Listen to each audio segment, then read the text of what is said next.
السلام عليكم ورحمة الله وبركاته. كل سنة وانتم طيبين وربنا يبارك فيكم يا رب كلكم ويديكم الصحة والعافية اللي هي أهم حاجة. عايزة أقول لكم حاجة بقى.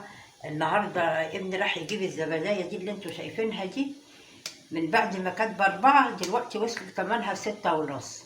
فأنا بقى هعمل الزبادي هنا في البيت. فايه بص، دي خدت نصها قبل كده، والمرة دي بقى ايه هاخد بقية النص الزبداية. فهنحطها بقى على اللبن يكون مغلي، نحطها على اللبن كده يكون مغلي وايه، وهنقلبها ايه، نقلبها بقى كويس كده. وهنكون من جاهزين صينية اهي فيها ايه الكوبايات كده اللي هنحط فيها ايه. فهي طريقة سهلة قوي. في بيحطوا سكر، معلقة سكر على اللبن، هحط معلقة سكر صغيرة. وفي ممكن تعملوه من غير السكر، انا هحط معلقه اهي صغيره كده بس تديله طعم حلو.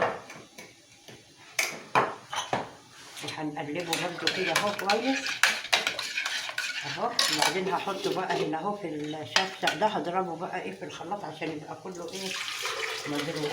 اللبن ما يكونش سخن، يعني اللبن يكون ايه دافي، سخونيته ايه بسيطه كده قوي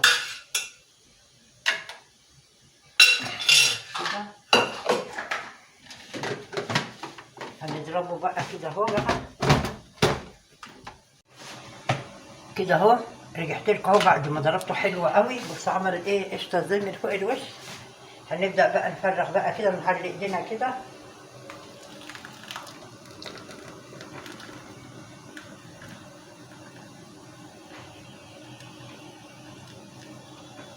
كده.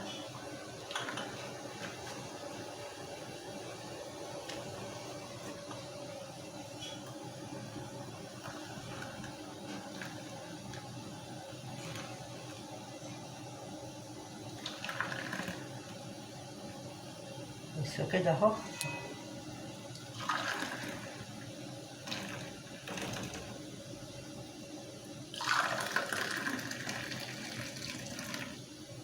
على فكره الكوبايه دي بمعيار الزبدايه اللي احنا جايبينها من عند الراجل.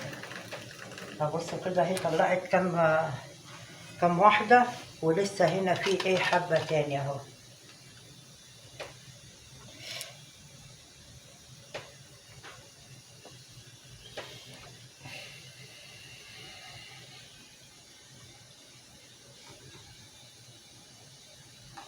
طريقته سهله، يعني مش محتاجه ايه حاجه، طريقته سهله جدا يعني.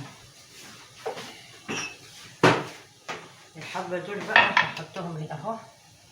اوبا.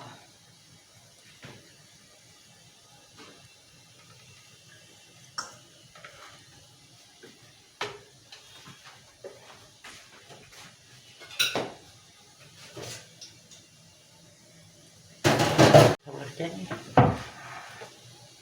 صورت. كده رجعت لكم اهو. كده بقى الزبادي كده حلو قوي. هنحط له بقى ايه الميه المغليه. الميه بس غليت مني قوي، هحاول ايه ابردها شويه عشان ما تبقاش مغليه قوي.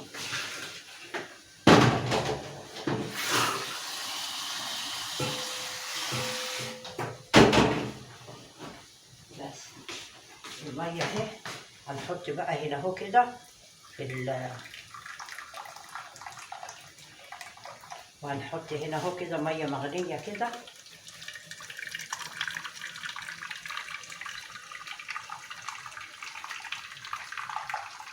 هنملى كده الصينيه لحد ما توصل كده للنص. وطبعا نص الزبادي اللي انا حطيتها دي تعتبر الخميره اللي الزبادي. كل مره بقى ناخد من ايه من الكوبايه اللي عندنا وايه ونخليها تبقى خميره يعني. بس فكده هنسيبه بقى ايه 4 ساعات بالظبط في الفرن. الفرن نكون مسخنين الفرن، نكون مسخنين الفرن. انا كده هدخلهم الفرن بقى ايه 4 ساعات. هنحسب من دلوقتي 4 ساعات، وهرجع لكم بقى بعد 4 ساعات اوريها لكم ما يخلص. اديني خلصنا الزبادي اهو. رجعت لكم تاني بقى حلو كده قوي، احسن ما بجيب الواحده ايه ب6:30. فيا ريت تجربوه كده، وطريقته سهلة وجميلة قوي. فيا ريت تجربوه. بعد كده بقى انا هنشيل بقى واحدة واحدة واغطيها يا بورق فويل يا اي غطا بلاستيك، ونشيلهم في التلاجة. فبكده يكون خلصنا الزبادي. وشكرا لكل اللي متابعيني، وربنا يبارك فيكم ويديكم الصحة والعافية يا رب، ورمضان كريم على الكل يا رب. وأشكركم وألف شكر ليكم.